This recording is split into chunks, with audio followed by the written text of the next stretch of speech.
Hey, what is up, my YouTubian subscribers? Security here to do my review on RWBY Volume 5, Chapter 7, Rest and Resolution. Now, this chapter was about, I don't know. First off, I do spoil the episode, so leave if you haven't watched it yet. That being said, let's get on with the show.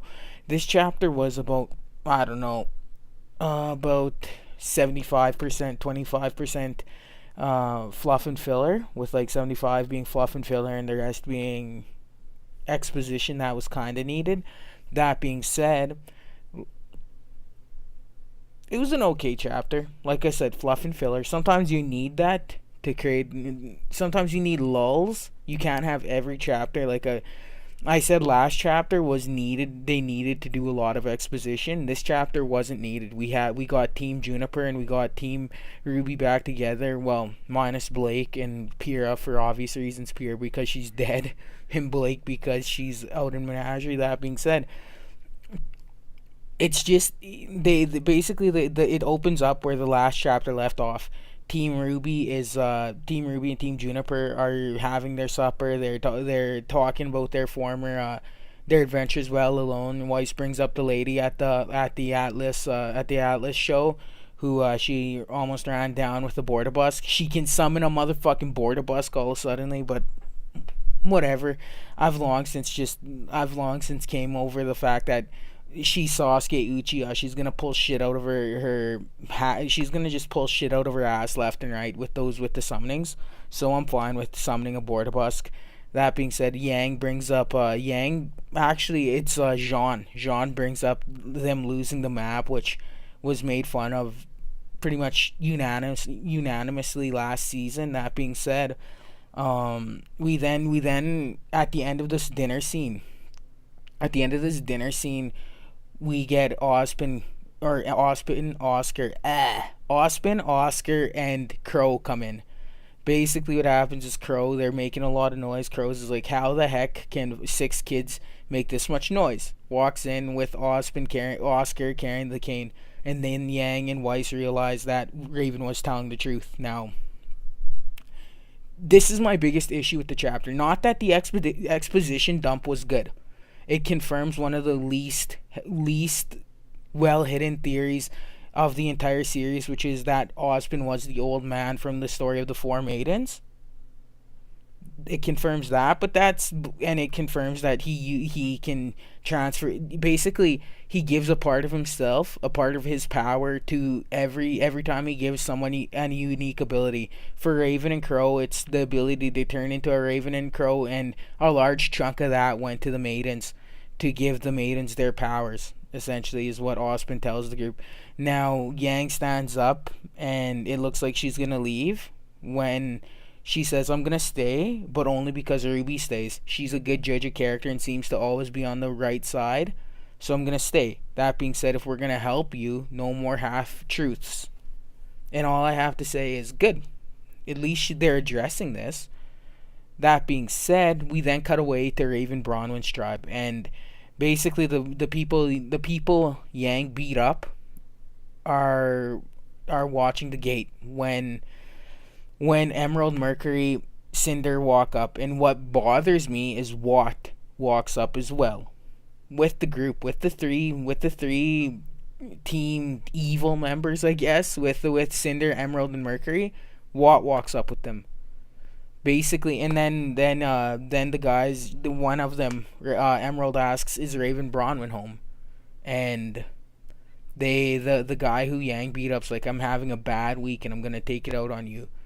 And then we get Mercury who says, oh, well, looks like they're not gonna looks like we're not gonna get them willingly, so yeah, they're gonna get their butts kicked. They're gonna get their asses handed to them by Emerald. Basically, Emerald pulls out her guns and is like, okay, it's over. If Yang can beat those fucking guys without them landing a single fucking hit, these guys are gonna get murdered by Cinder, Emerald, and Mercury. I don't even know what Watt's fighting ability is, but even if it's even a tenth of Mercury's fighting ability, then it's over. These bandits can't land a hit on any of, if they can't not in their wildest dreams can these bandits fight Emerald, Mercury, and Cinder. And then you add Watt to the mix, who, like I said, we don't know his fighting abilities, but even if they are even a fraction of a percentile of Mercury's, then it's just over. And then the chapter ends. Like I said, it's a decent chapter. Like, I don't mean to, like, I've been really, really negative. I love the first three chapters. And then I've been really, really negative with A Much Needed Talk, Known by Its Song, and A Necessary, or no, not A Much Needed Talk, A Necessary Sacrifice, Known by Its Song, and now Rest and Resolution. I've been really, really negative with these last few chapters, mostly because they haven't did what I would have done. I don't agree with Ospin's perspective being the only perspective we get on this whole situation. I wanted Raven Bronwyn to tell Yang the truth, and by that I mean give an exposition dump similar to what Oscar Ospin did this chapter. Because it's needed.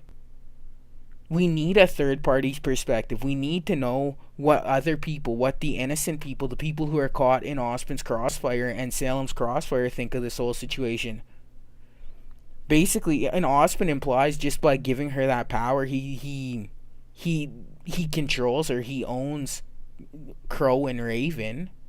He pretty much says that she's derelict of duty. She's abandoning her duty to him. And I'm like, dude, you don't own a person. Just because he gave her the power to turn into a fucking raven doesn't mean you own Raven Bronwyn's soul. She's not abandoning her duty. You're not a government member. You're a leader of a group of frickin' mercenaries, essentially. Frickin' mercenaries who are, like I said, we don't know. But we do know that Crow isn't a good guy. Crow's just as bad as Cinder, Emerald, and Mercury, if not worse. Cinder, Emerald, and Mercury don't have family or friends, as far as we know. And the family they had were abusive to them. When I say that, I mean Mercury's dad. It's implied in I'm the One that he was abusive to Mercury. Whereas Emerald, it's implied in I'm the One that she just was a street rat, pretty much Aladdin. Fucking Crow was willing to use Ruby Rose as bait for an extended period of time.